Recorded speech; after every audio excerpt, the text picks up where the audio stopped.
અમરેલીના મુંજિયાસર સરકારી શાળામાં 10 થી 12 વિદ્યાર્થીઓએ વિડીયો ગેમ અથવા તો કોઈ ચેલેન્જની ગેમ રમીને પોતાના હાથે બ્લેડ મારવાની, પગે બ્લેડ મારવાની આ રીતની વિડીયો ગેમની વિકૃત માનસિકતા બાળકોના કુમળા માનસ પર પડી છે.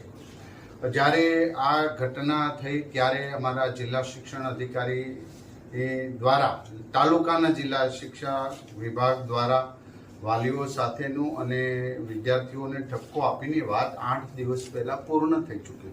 પરંતુ આ એક સામાન્ય ઘટના જ છે, કોઈને નુકસાન નથી, પરંતુ સામાન્ય આમ ન ગણી શકીએ, કારણ કે આવનારા સમયમાં આવી ચેલેન્જ ની ગેમો રમે તો વિદ્યાર્થીઓ અને બાળકની અંદર વિકૃતતા આવી શકે અને આવી રહી છે.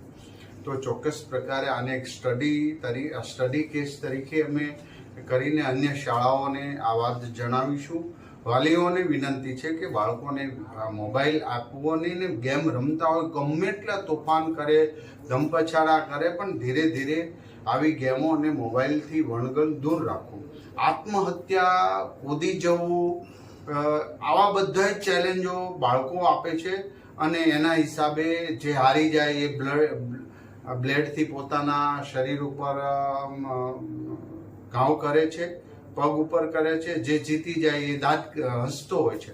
તો આવી જીત, આ વિકૃત માનસિકતા તરફ સોશિયલ મીડિયા અને ગેમ દ્વારા જઈ રહ્યા. તો મારી વિનંતી છે કે આ કેસમાં તો અમને મીડિયા દ્વારા પણ જાણ થઈ છે અને મેં અત્યારે ફરી વખત તપાસ કરી અને સ્ટડી રિપોર્ટ કરી આ બધી શાળાઓમાં અમે મોકલશું, જેથી કરીને અન્ય શાળાઓમાં પણ આવી ઘટના ન ઘટે.